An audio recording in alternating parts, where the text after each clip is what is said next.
There's a real uniformity to the colors of the covers of the books that I've read this month. I kind of enjoy that. I'm excited to see that when I'm editing. Hello, beautiful people. My name is Venti, and today I'm going to be bringing you my January reading wrap-up. As the holiday season has wound down and I found myself with a little bit more energy and free time to read, I've found that I've started gaining a little bit of traction in the number of books that I've been picking up as compared to last December, and I'm very excited to talk about them with you guys today.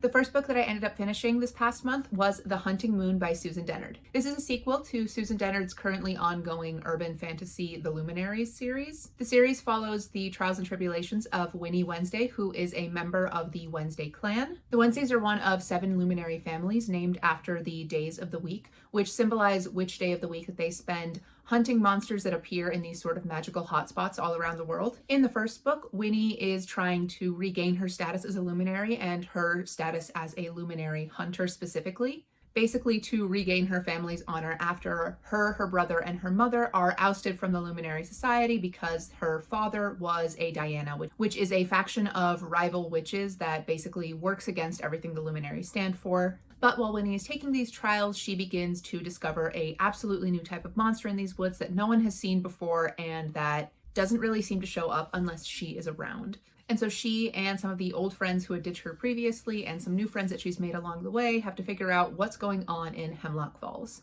And to sort of avoid spoiling things from the first book and talking about this book, let's just say that it follows Winnie in the fallout of her Luminaries trials. She's become something of a local celebrity based on some elements of how her trials went, and she's kind of found herself to be a little bit jaded. And that's one of the things that I liked most about The Hunting Moon as a sequel. A lot about Luminary Society, and I think the societies of a lot of groups that place a lot to stake in sort of their ability to do great violence and live by violence and therefore die by that same violence, is this idea of kind of ignoring the bad and just sort of like talking up like the honorableness and like the coolness and interestingness of what one is doing. And following her trial and following the death of the leader of the Friday Hunter clan that starts off this book, Winnie is experiencing like a great deal of duality emotionally, because on the one hand she's wanted to rejoin the society, this sort of birthright that she's been a part of her entire life, and she's fighting hard and studying hard to basically be taken seriously, even though like no one's really willing to give her or her family a chance. And in this book she has to realize, okay, now that I've been given the chance,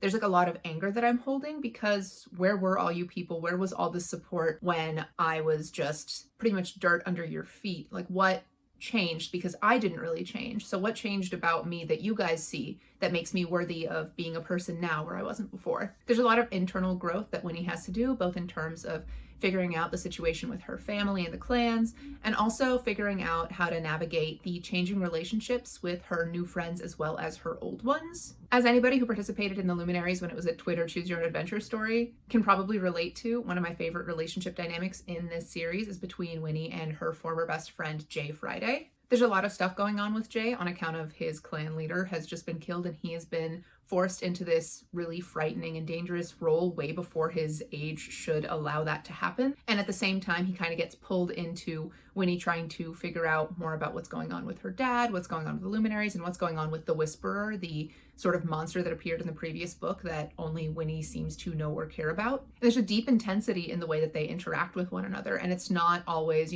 love and friendship and sunshine. There's a lot of like mutual betrayal and anger and resentment that they hold there. So I think the emotional landscape of the characters is surprisingly complex for what is a relatively short book overall. I also really enjoyed the setting and the atmosphere. We got to see a lot more of Hemlock Falls as a larger space. Like, we got to see more of the school, and we got to see more of like the places where the teens hang out now that Winnie is reintegrated into this society. And it's just really nice to see this world get fleshed out and give context to Winnie and the emotions she's feeling now. But like the woods gave a hugely tense atmosphere in the first book, they were where the danger was. Now Winnie's feeling a tension and a danger in sort of the normal space, so it maintains the tense tone throughout, which I think is a staple of the Luminaries. So I was really glad to see a continuation of that in The Hunting Moon as well. And of course, it's a fantasy book. I love the magic system. I just think it's really neat how the monsters in these woods evolve over time, how they're different regionally depending on what sort of hotspot of magic they're coming from. And Winnie, as a sort of budding cryptozoologist herself, is a really fun character to follow in that case, because she gets to notice these things in advance, and because we're following her and in her head, we get to learn learn about these things too. The second thing I read in January was Filters by Emily T. Fairchild. This is a collection of poetry and nonfiction essays by the author. This is a book that I have a hard time discussing, not only because essays are just such like a deeply personal thing, author to author, in the sort of same way that memoirs are, and I feel for me personally, because I'm more accustomed to reviewing fiction, it's harder for me to review an author's own words about their own existence. Ditto for poetry, because it's so subjective, right? Something that I absolutely love, somebody else might absolutely hate, and I feel that that's even more magnified if it's poetry or a collection of personal essays and memoir based on how you feel about the writer. And the way that I feel about this writer is extremely fondly. Emily was a friend of mine in high school, and this was actually her high school thesis for graduating the Charleston County School of the Arts. So like, having known Emily while she was writing some of these things definitely colors my feelings about it and my ability to review it objectively. It's also very much like a product of its time. It's the sort of thing that you could imagine like a 16, 17, 18-year-old girl in sort of 2014-ish writing.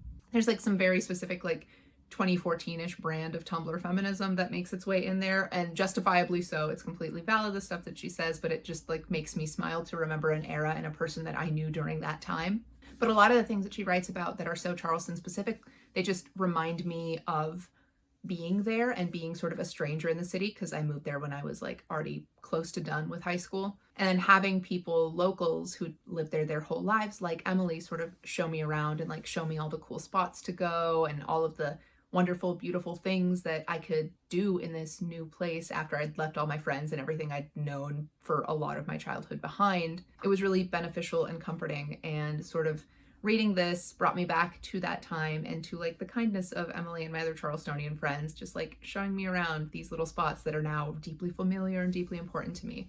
This book felt like a warm hug from a past version of myself, from a place that I almost don't know anymore because so much time has passed. So I'm really glad that I read it this month and sort of had that like Christmas time, holiday season nostalgia amplified even as it was ending by this book. Following that with yet more nonfiction, who am I read Dreaming with Birch, a Tree Spirit short read by Heather Sanderson. This is another one of those ones that I find it hard to like put to words what it meant to me, because again, Heather Sanderson is a friend that I made whilst doing my master's.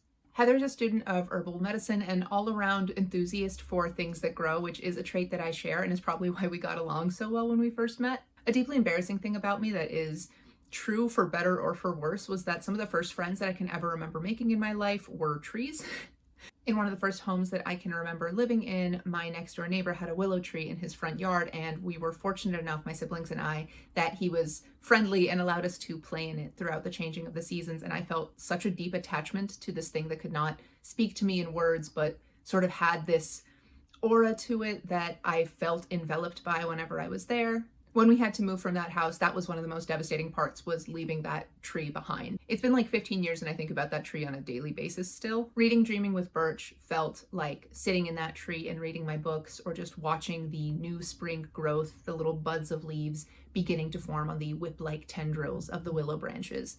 That's what it felt like. It felt like being in communion with an old friend.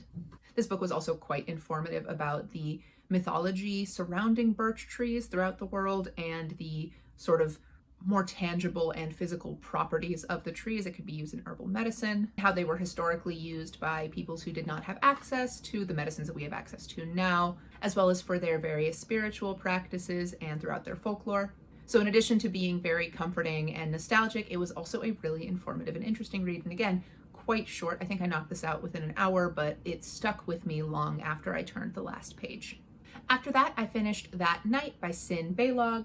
That Night follows a girl named Haley, who is a fairly average high school senior, as she is recovering from the absolute emotional blow of losing her high school sweetheart, her boyfriend named Declan. Declan died by suicide on Valentine's Day of the year prior, and Haley just does not believe that he would do that for a variety of reasons. Her grief and shock led to her being institutionalized for a number of months, and now that she's back at school, she sort of feels alienated and estranged from all of her closest friends. School doesn't feel important to her, and she doesn't really seem to be able to move on because she deep in her bones believes, despite everyone telling her otherwise, that Declan would not kill himself. That That night takes place in two distinct timelines. We have the modern present day Haley trying to figure out what happened, but we also have a explanation of how Haley and Declan got together, the sort of politics and the dynamics between the friends, and how everything accumulated up to this point where Declan finally took his own life. Now, as far as this book goes, I don't know that I would really call it a thriller so much. It was hard to find any sort of sense of urgency. In the past storyline, everything was more or less okay. There were some teenage level like secrets and drama, but nothing that was super extreme or like hooking me as like a thing that when it comes back will be a big twist in the modern day timeline.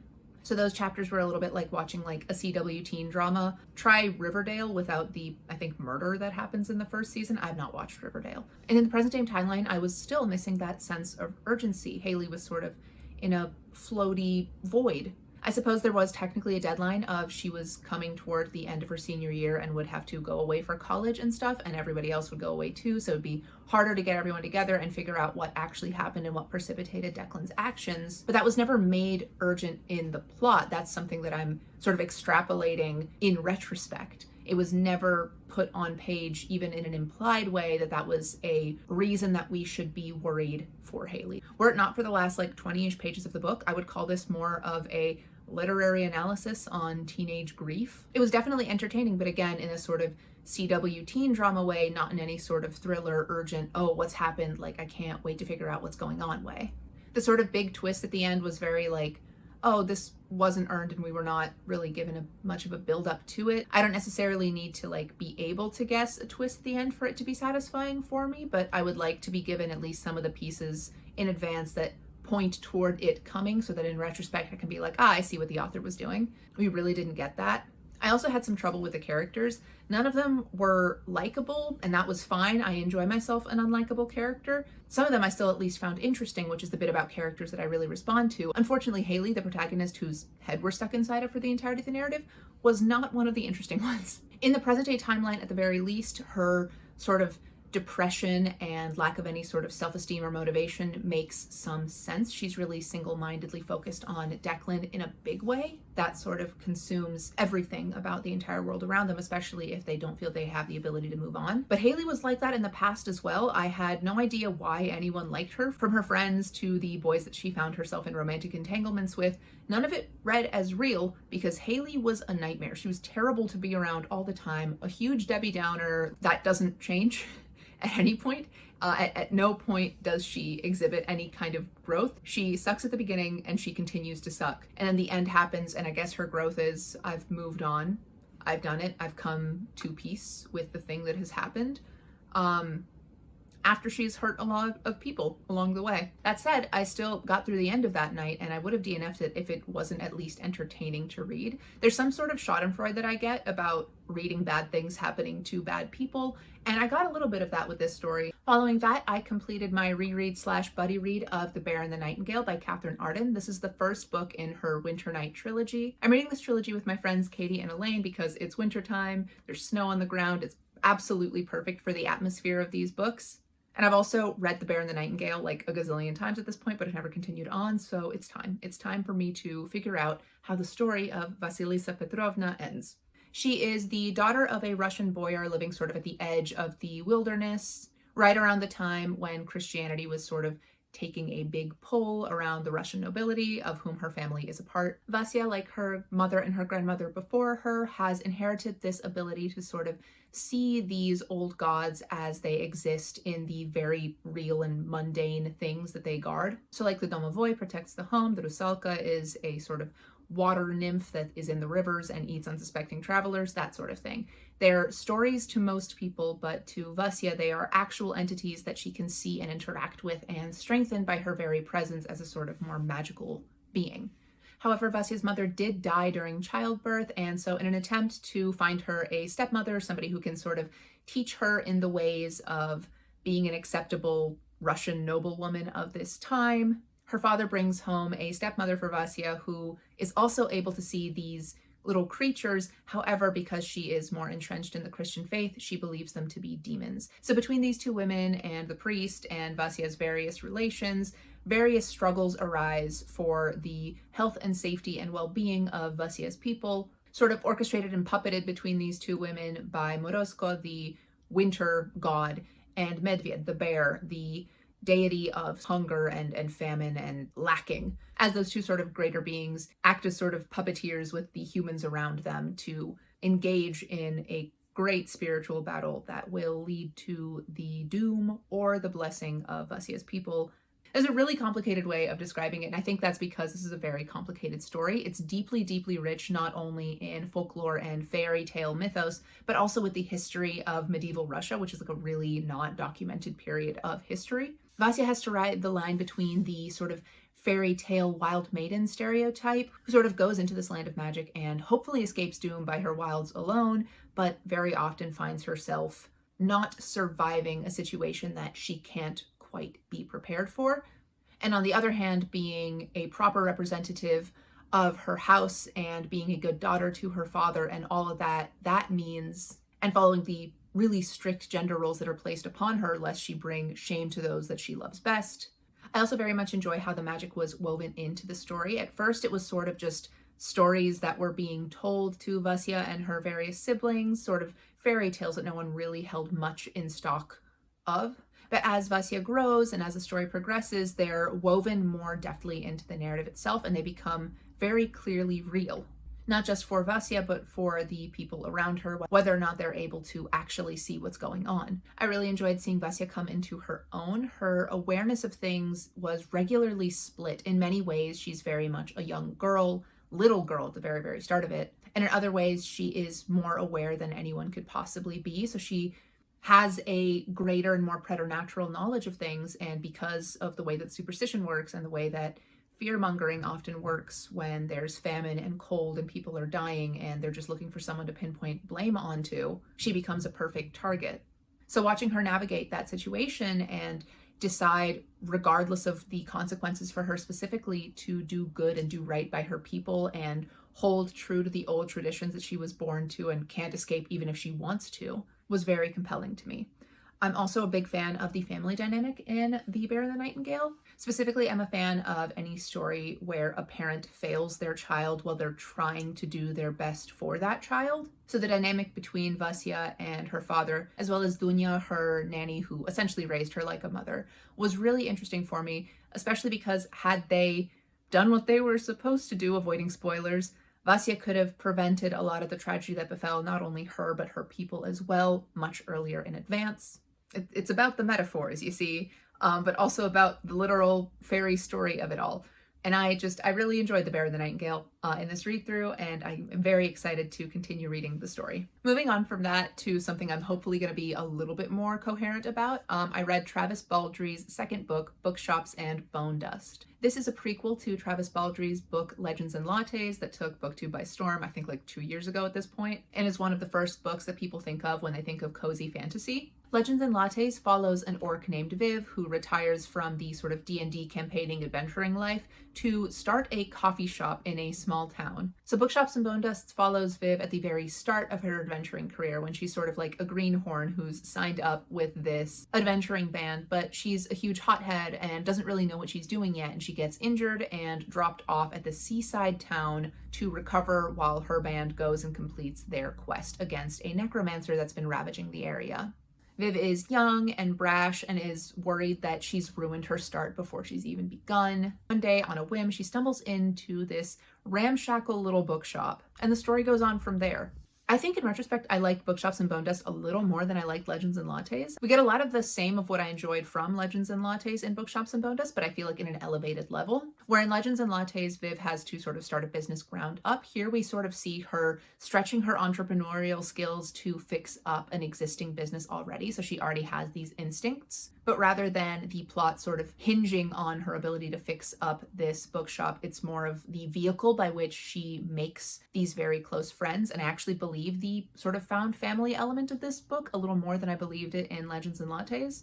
Viv actually gets close to the people in this town, like the dwarf baker with whom she engages in a romance, though I didn't necessarily like that romantic subplot very much, and the foul-mouthed ratkin owner of the bookshop who's there because, you know, it was her father's shop and she doesn't really know if this is what she wants to be doing, but she kind of loves it at the same time. I feel like we got these side characters that were a lot more fleshed out, and I feel like Viv's relationships with them felt like they grew more organically, if that makes sense. There was also an inbuilt tension of, because we know that this is a prequel and not sort of the finale of the series, you know that Viv is going to have to go away eventually. There's an awareness that this is a temporary measure for Viv because she's still at the beginning of her career and this is still a thing she wants to do. She's like got itchy feet, she's quite restless, but that doesn't stop her from being like a compulsively kind and likable person. Also, and maybe this is just because I really like books and I'm not a drinker of coffee in the slightest, I really enjoyed the bookshop setting. I enjoyed the little snippets that we get from these books that very much feel like Travis Baldree wanted to like start a story, but then was like, I don't have anything more than just like the vibe for this one snippet,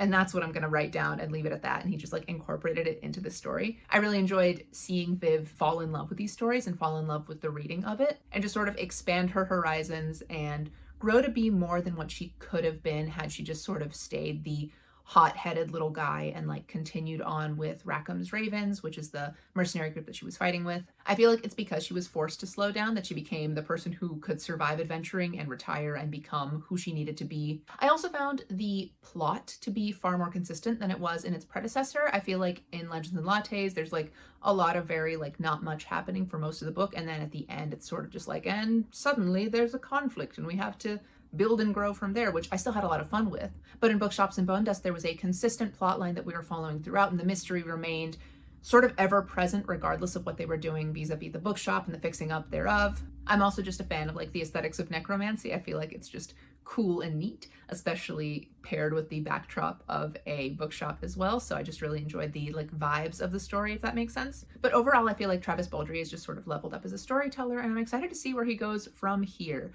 I then finished a reread of The Hobbit by J.R.R. Tolkien. The Hobbit follows the story of Bilbo Baggins of the Shire, a small and unassuming gentleman who just loves the comforts of his home, as he is swept away by the wizard Gandalf and 17 dwarves to help them reclaim their lost home and their lost treasure from the dragon Smaug who usurped them. I feel like Bilbo is, if not the like example of the reluctant hero, he's definitely one of the most prominent ones in terms of like semi-modern fantasy. While he has some specific skills that are specific to being a hobbit, like being very sneaky and very small, and also being somebody that people don't really assume very much of because he is so small, and his people are not ones that great tales are written about. Besides those small magics, he is not necessarily the most competent of adventurers. He's never swung a sword or picked a lock, but that doesn't really stop him trying. One of my favorite things about The Hobbit is getting to watch him change, while at the same time staying true to the core of what he is, and what he is a kind and attempting to be just and sort of practical and straight-laced person. I'm always tickled by the straight man in comedies. So like the guy that like just refuses to play into the bit that is happening around them, and Bilbo is that to a T. Whether he's being kidnapped by goblins or engaging in a riddle game with Gollum or being plucked out of a burning tree by a giant eagle, he's forever lamenting the fact that he doesn't have like a snack in his back pocket. But despite not being perhaps a chosen one or the archetypal hero that one would think of, he still finds the ability to have courage and figure things out in the way that works best for him and ultimately works best for everyone else as well. I think the point of Bilbo as a protagonist and The Hobbit as a story in itself is the idea that heroism isn't necessarily something that has to be built into you, right? It's not necessarily a bloodline thing, which is the issue I have with a lot of Tolkien stuff anyway, the fact that bloodline seems to be the thing that makes somebody special anyway, but let's not get into that. In a way, The Hobbit is a subversion of that idea, in that the most unlikely person, if they choose to be courageous, if they choose to be heroic, if they choose to be moved by the plight of somebody else, can in fact be a hero as long as they have a little bit of luck on their side. Needless to say, this is a book that I love, it's a book I will continue to love, and it's one that has made me think now more and in more interesting ways than I have in a very long time about a Tolkien book or a book in general. And there you have it, folks. That is my January wrap up. Thank you so much for watching this video. If you liked it, please leave me a thumbs up, and if you like me, maybe consider subscribing to my channel. I post new videos every Thursday, and I would love to have you join my little bookish family. Comment down below if you've read any of these books and let me know what you thought of them, whether you agreed or disagree. The comments are a place that I love to engage with you guys, but if leaving a full-length comment isn't something you feel capable of doing right now, that's totally fine. Feel free to leave me a snowflake emoji to let me know that you got to the end of my video. But that is it for me. Thank you guys again so much for watching, and I will see you with the next video very, very soon. Goodbye.